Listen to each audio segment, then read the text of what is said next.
Bismillahirrahmanirrahim. Alhamdulillahi Rabbil Alamin. Wassalatu wassalamu ala Rasulil Amin. Nabiyyina Muhammad wa ala alihi wa sahbihi ajma'in, amma ba'd.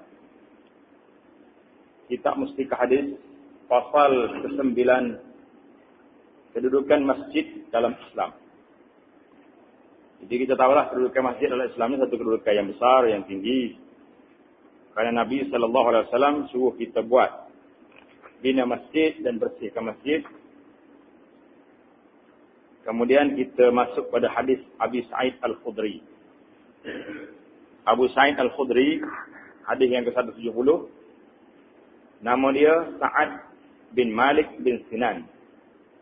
Abu Sa'id Al-Khudri, nama dia Sa'ad bin Malik bin Sinan. Kemudian diikuti dengan hadis Abu Hurairah, nama dia Abdurrahman bin Sakhr, ikut yang masyhur. Diikuti dengan hadis Abi Musa Al-Ash'ari.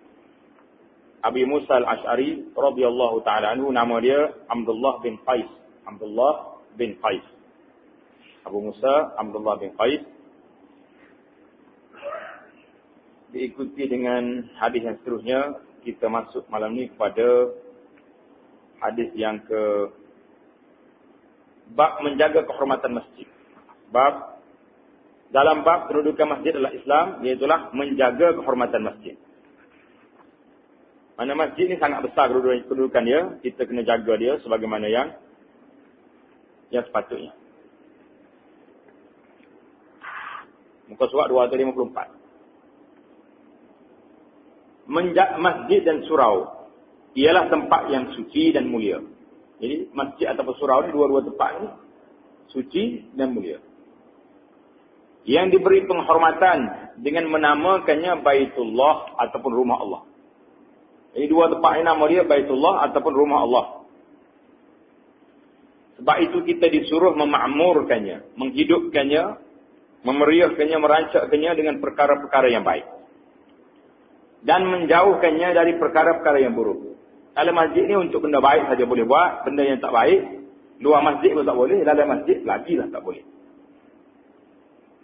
Di antara perkara-perkara yang baik itu ialah, selain daripada menjaga kebersihannya supaya sidang jamaah dapat menjalankan amal ibadat dalam suasana yang bersih suci, juga kita disuruh berhias.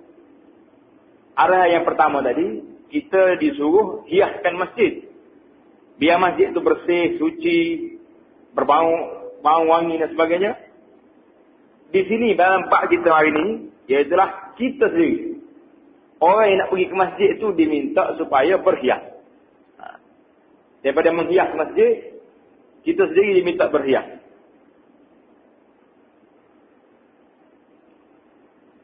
Kita disuruh berhias dengan memakai pakaian indah ketika hendak ke masjid. Nak pergi masjid lah kita cari pakaian yang cantik, yang baik-baik. Ini kita ni terbalik. Nak pergi lain, cantik. Nak pergi masjid, pakai baju ala kadai. Terutama pada hari Jumaat dan hari raya. Jadi hari Jumaat, sebab hari raya, hari Jumaat tu sunat. Kena mandi, kena pakai bauan, minyak wangi, pakai baju yang cantik, pergi ke masjid hari Jumaat. Dan hari raya, dua hari raya tu, Aidil Fitri dan Adha, dua-duanya kena buat seperti yang sama. Dan juga memakai bau-bauan yang semerbak harum. Jangan main tak bau harum. Nak pergi masjid ni bau busuk, orang dekat pun tak duduk. Malaikat-malaikat yang ada sekalinya kita boleh kata mari mana dia ni. Bau ku restak. Amalan ini diperintahkan oleh Allah Subhanahu wa taala dalam Al-Quran. A'udzubillahi as-sami'il 'alim minasyaitonir rajim. Ya bani Adam khudhu zinatakum 'inda kulli masjid. Maksudnya, wahai anak-anak Adam, pakailah pakaian kamu yang indah, berhias pada tiap-tiap kali kamu ke tempat ibadat atau mengerjakan sembahyang. Bila kita nak mengerjakan sembahyang, kita diminta supaya pakai pakaian yang cantik, yang baik. Ayat 31 daripada surah Al-A'raf. Ditegaskan juga oleh Rasulullah sallallahu alaihi wasallam dalam hadisnya yang bermaksud pakailah pakaian yang baik-baik serta berhiaslah. Asalkan jangan kerana bermegah-megah dan menyombong. Jadi, kalau kita pakai baju cari, kalau kita sombong, haram betul lah. Pakai baju cari tapi sombong. Sebab apa sombong ni? Sebab ni fashion baru lah ni. Orang-orang di Eropah, orang moden di Eropah ni pakai seluar cari, baju cari. Jadi kita pun bangga juga walaupun baju cari. Apa haram? Tak kira dia. Yang penting kalau nak sombong, lagi. Dan janganlah pula melampau. Jangan pula pakai lebih sangat. Nak pergi masjid pun pakai linak-linak ikut baju ni. Kerana Allah Subhanahu Wa Taala suka melihat kesan nikmatnya kepada hamba-Nya. Allah Ta'ala bila dia bagi nikmat pada hamba dia, dia suka tengok kesan daripada nikmat tersebut. Allah Ta'ala suka tengok kesan daripada nikmat yang diberi. Maknanya bila Allah Ta'ala bagi kita ni senang, kita pakailah yang sesuai dengan duit yang kita ada. Beli baju yang baik-baik, jangan duk pakai hak cari, buruk. Duit ada. Supaya dengan kenderaan, beli yang baik. Tapi jangan duk gaya berlagak pula. Duduk dalam hutan 30 tahun pun nak pakai juga kereta besar. Jadi kita boleh beli dengan tak payah masuk hutan. Maka itu lebih baik. Hadis riwayat Ibnu Majah dan An-Nasa'i. Sebaliknya kaum perempuan, ini ingat. Yang kena berhias, kena berwangi tadi untuk orang lelaki-laki. Kaum perempuan apabila hendak ke masjid atau ke surau, hendaklah memakai pakaian yang sederhana saja dan dilarang memakai bau-bauan. Orang perempuan boleh pakai bau, kau tak boleh? Boleh. Pakai di mana? Di rumah dia. Kita tahu dah, dia tahu dah. Habis dia nak balik ke Kopak, habis tanya pejabat ni, 3.50 tu siap dah. Dengan perhiasannya, berjanguknya, dengan pakai air wanginya, siap. Ni dah. Kalau tu lelaki nak ambil pergi pasar malam, baru siap awal ni. Kalau tidak, jangan gelik lah kawan tu kan. Maksudnya bergoseng, tak ada lakon. Tak ikut peraturan. Jadi orang perempuan tidak dibenarkan. Ini diterangkan dalam hadis yang berikut. An Abi Hurairah radhiyallahu ta'ala anhu qala. Qala Rasulullah sallallahu alaihi wasallam, ala tamna'u ima Allah masajid Allah wa la yakhrujna tafilatin ay ghair mutatayyiban. Rawahu Imam Ahmad wa Abu Dawud. Dari Abu Hurairah radhiyallahu ta'ala anhu katanya, Rasulullah sallallahu alaihi wasallam bersabda, janganlah kamu melarang orang perempuan hamba Allah pergi ke masjid Allah. Mana tidak ada hak kita nak larang orang perempuan pergi masjid. Hatta di masjid kita di Sungai Duria tu, alhamdulillah, bukan sekat semaya berjamaah, kita benar. Semaya Jumaat pun boleh.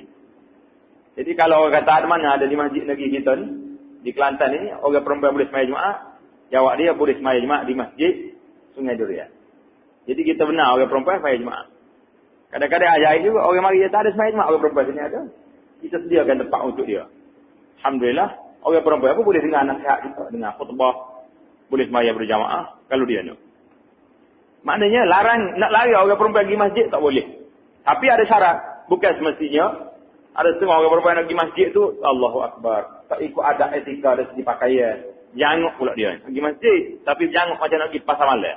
Jadi janganlah kamu melarang perempuan-perempuan hamba Allah pergi ke masjid Allah.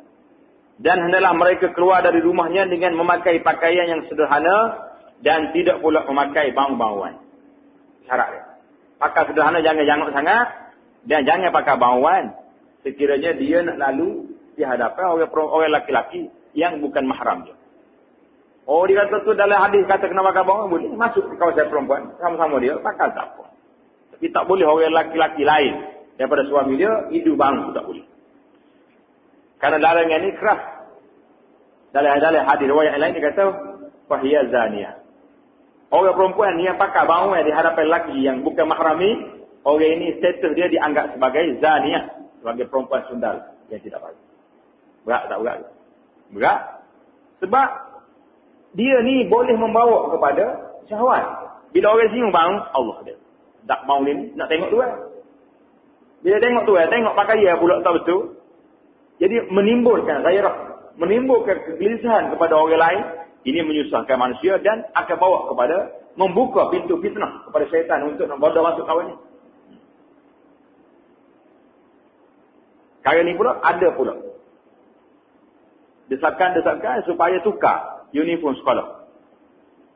Anak-anak perempuan yang pakai baju putih tu tidak sesuai untuk nak jaga dia. Dia sepatutnya pakai baju hitam. Baru tak nampak apa. Pakai baju putih tu. Nampak. Bentuk tubuh dan sebagainya. Wallahu a'lam.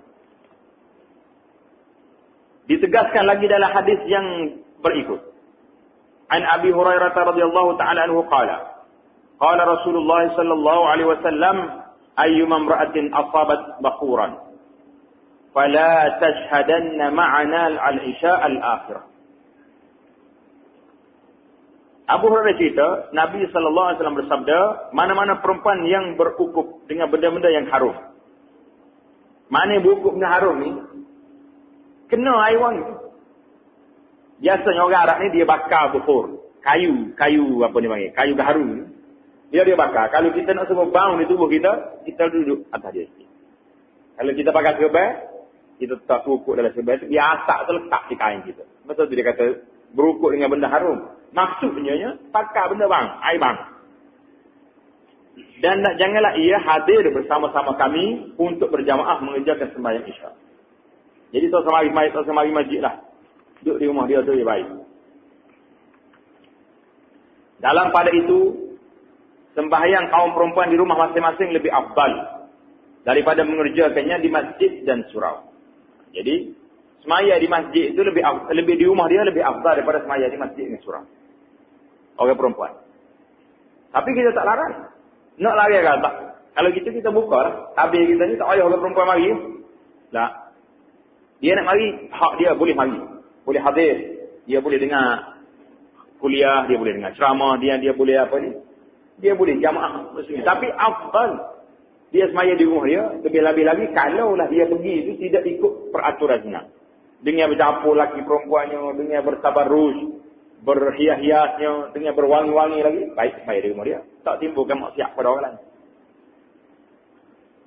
Ini dapat difaham daripada hadis riwayat Imam Ahmad dan At-Tabarani bahawa semasa menjawab pertanyaan Ummu Humaid, baginda sallallahu alaihi wasallam bersabda, "Wa salatuki fi hujratiki khairul laki min salatiki fi masjidi qaumiki."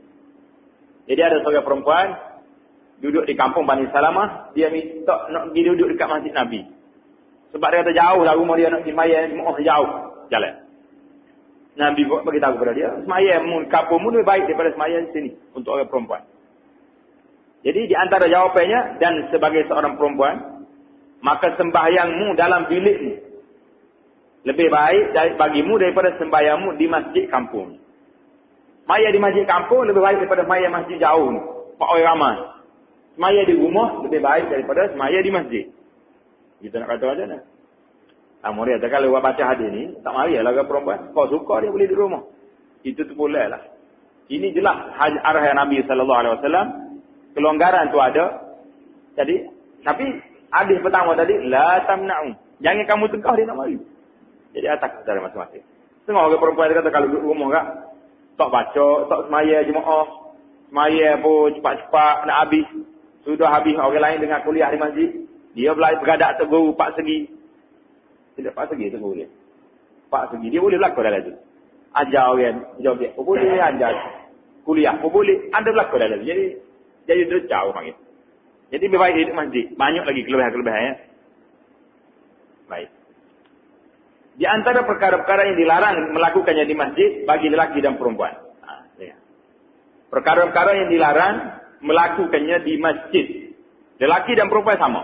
Ialah yang pertama, menimbulkan suasana yang tidak menyenangkan sidang jamaah. Menimbulkan suasana yang tidak menyenangkan jamaah. Bila kita semaya dekat orang itu rasa Allah, dia ni mari mana.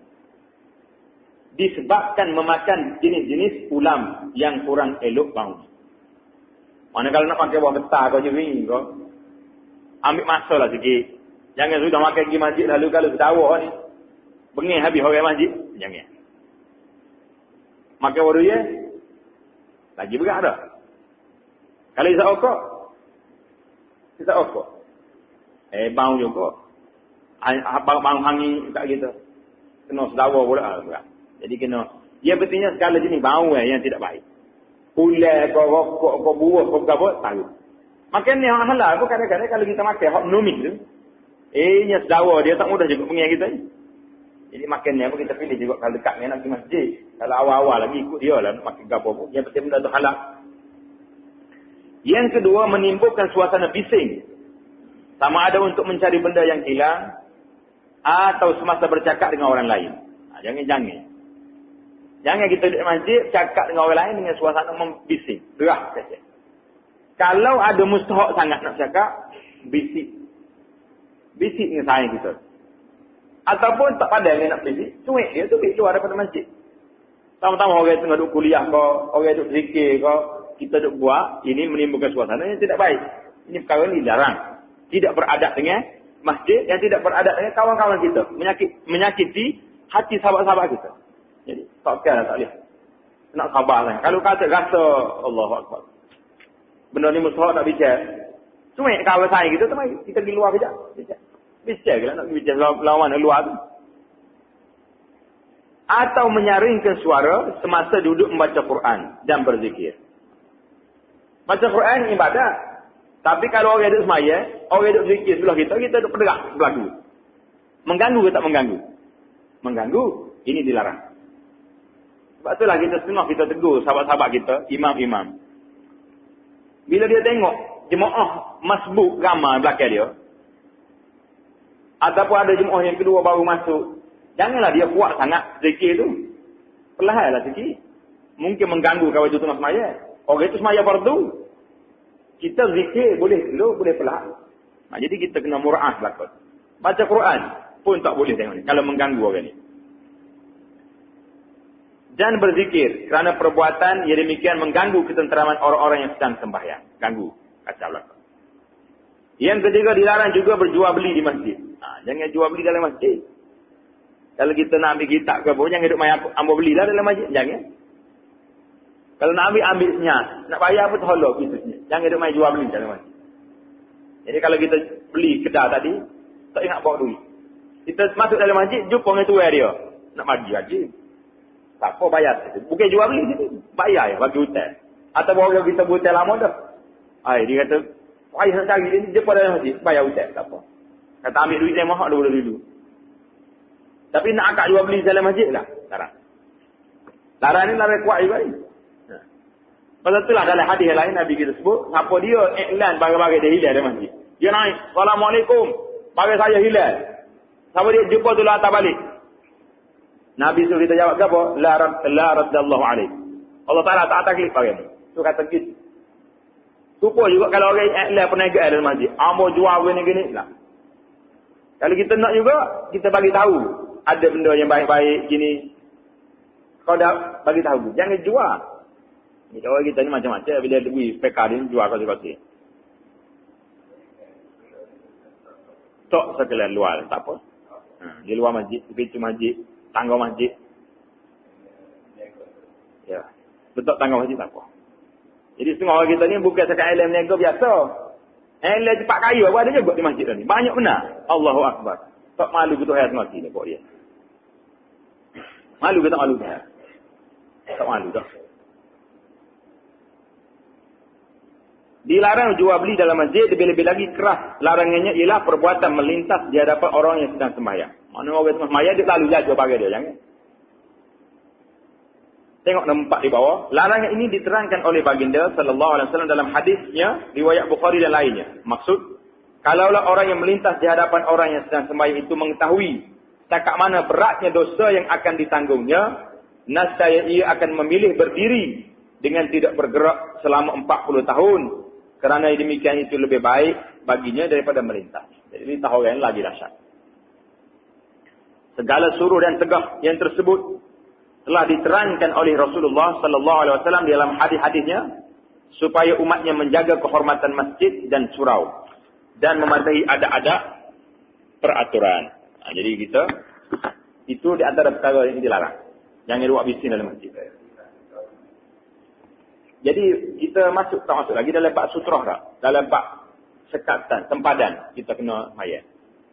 Sebab itulah kalau kita duduk dalam masjid, kalau kita nak semaya sore, semaya sunat, kita kena duduk di belakang dia.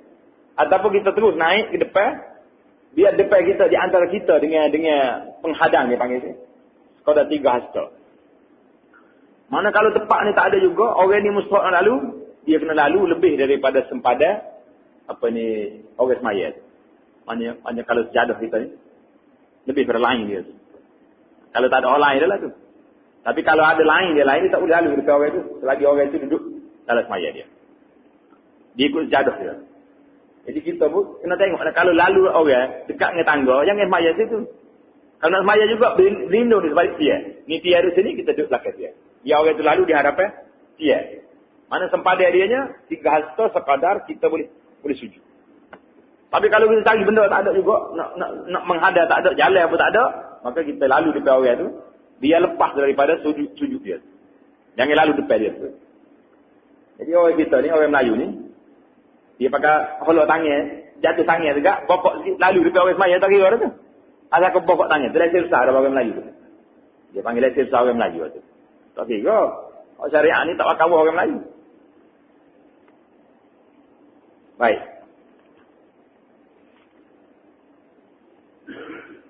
Menghidupkan masjid dan surau dengan majlis-majlis ilmu. Jadi kita masuk mana majlis ilmu pula. Selain daripada menjadi tempat ibadat. Tempat ibadat itu sah dari dia. Selain daripada menjadi tempat ibadat, masjid dan surau juga menjadi tempat pancaran ilmu yang membawa rahmat kepada umat Islam. Ini kita lihat. Hakikat ini berjalan terus semenjak zaman Rasulullah sallallahu alaihi wasallam dan sahabat-sahabatnya. Kala tu orang itu mengajar di masjid di surau. Dalam hadis yang berikut diterangkan kelebihan penduduk sebuah kampung yang menghidupkan masjid dan suraunya dengan majlis-majlis ilmu dan dakwah Islamiah. An Abi Hurairah radhiyallahu taala anhu. Qala Rasulullah sallallahu alaihi wasallam, "Wa majtama'a qaumun fi baitin min buyutillah yatluna kitaballah wa yatadarasunahu bainahum illa haffathumul malaikah wa nazalat 'alaihimus sakinah wa ghashiyatuhumur rahmah wa dzakarahumullahu fi man 'indah." Rawahu Muslim. Abu Hurairah cerita, Nabi sallallahu alaihi wasallam bersabda, maksudnya, dan tidak berhimpun suatu kaum dalam salah sebuah rumah Allah, dalam sebuah masjid ataupun surau dari rumah-rumah Allah. Mana-mana tempat kita berhimpun, macam kita malam ni. Sedang mereka membaca kitab Allah, baca Quran, serta mempelajari kandungan isinya. Tengok nombor 1 di bawah, yakni untuk mengetahui maknanya dan tafsirnya, serta memahami hukum-hukumnya secara mendalam. Demikian juga halnya hadis-hadis Nabi Muhammad sallallahu alaihi wasallam. Kedua-duanya, Al-Quran dan hadis, tidak dapat dipisahkan antara satu dengan yang lain. Al-Quran merupakan matan dan hadis ialah syarahnya, penghurainya.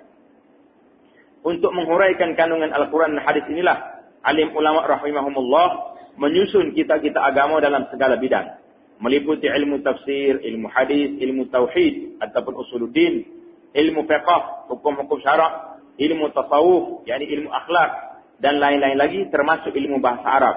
Kerana bahasa Arab merupakan alat terpenting untuk mencapai ilmu pengetahuan Islam secara mendalam. Maknanya, kesimpulan daripada Tok Syekh kita ni, dia kata setiap benda yang berkait dengan Quran, sama ada ilmu tu, alat ilmu ke apa, duduk dalam majlis, orang panggil majlis ilmu kata. Kalau kita duduk dalam majlis ilmu ni, dalam rumah Allah, masjid ataupun surau, melainkan mereka akan dilindungi oleh malaikat pembawa rahmat dan turun kepada mereka semangat tenang tenteram. Yang pertama sekali, tanda malaikat akan bersama dengan kita. Yang kedua, turun kepada mereka semangat tenang tenteram. Allah Ta'ala bagi kepada kita rasa tenang, rasa tenteram, rasa orang panggil tidak geluh besar. Yang ketiga, serta mereka diliputi oleh limpahan rahmat Allah Subhanahu Wa Ta'ala. Apa lagi kita nak kalau tidak nak rahmat Allah Ta'ala? Dan juga mereka dipuji oleh Allah Ta'ala dalam kalangan malaikat-malaikat yang ada di sisinya. Allah Ta'ala puji orang duduk dalam majlis ilmu ni, Muhammad bin Abdullah bin Abdul Rahman ni. Tuhan puji nama orang ni kepada golongan yang berada di sisi Allah Subhanahu Wa Ta'ala. Besar ke tak besar? Kebaya kita. Kalau rasa nak besar, jangan tinggal majlis ilmu. Pagi pun ada orang mengajar dengar, malam pun ada orang mengajar dengar, tengah hari ada terkira dengar. Setiap kali kita duduk dalam majlis ilmu, Allah SWT akan sebut nama orang ni kepada golongan yang berada di sisi dia. Pada mereka. Jadi kalau kita nak sebut nama, kita disebut acak kali oleh Allah SWT, kita duduk. Wa zakarallahu fiman andah. Kita duduk dalam majlis ilmu banyak. Hadis riwayat Muslim. Tujuan Islam yang utama ialah mengembangkan ilmu pengetahuan dengan jalan membasmi buta huruf. Buta huruf tak main.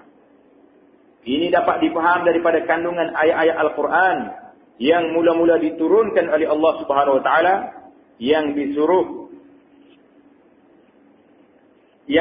membaca, yakni Iqra, suruh membaca dan menulis, dan dapat dipaham dengan lebih jelas lagi daripada hadis Nabi sallallahu alaihi wasallam yang menegaskan bahawa menuntut ilmu adalah wajib atas tiap-tiap orang Islam, ala kulli muslim, lelaki dan perempuan. Diriwayatkan oleh Ibnu Majah dari Anas radhiyallahu taala anhu.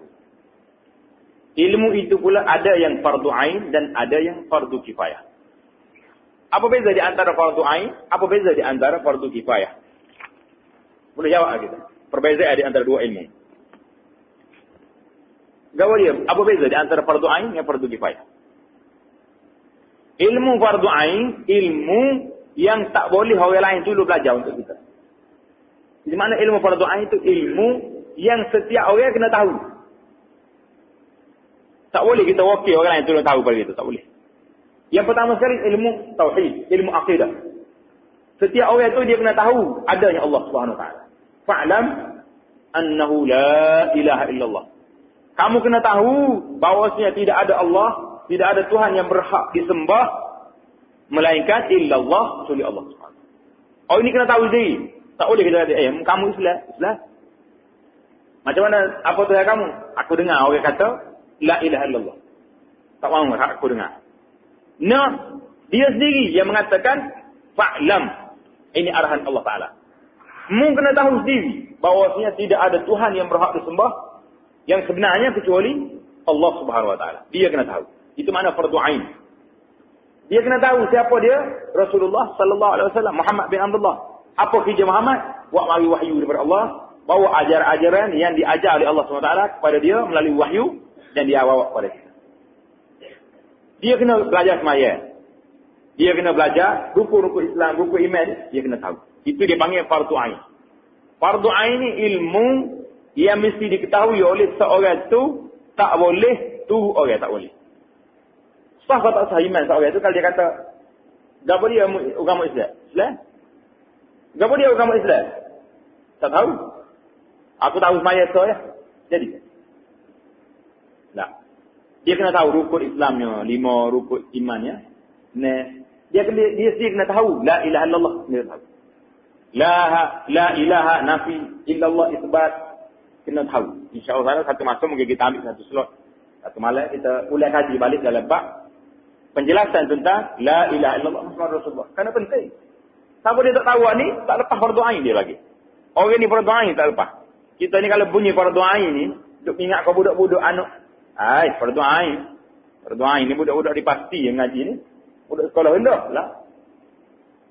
Makna fardu ain, ilmu yang mesti seorang itu kena tahu. Lalu kita tahu, alhamdulillah, tahu ada Allah SWT. Kalau orang tanya salah, orang tengok sikit lagi. Kamu ni mengucap la ilaha illallah. Berapa rukun la ilaha illallah? Agaknya boleh jawab spontan lah. Rukun la ilaha illallah ada berapa? Rukun syahadah orang panggil. Kalau kena jawab sebab tu ayah jawab tu dah. Tu ayah dia jawab 2 rukun syahadah. Berapa dia orang tanya dia? Tu rukun syahadah berapa? 2. Berapa? Mata dengan ulu. Orang tanya rukun syahadah, dia panggil rukun syahadah. Kalau dia nyeruk rupuk tu lah. Tidak mata dengan ulu kena. Jawab lagi tu tanya dia apa tu? Syarat sah syahadah berapa? Berapa? Batu. Batu ngata. Fardu ain kalau gitu.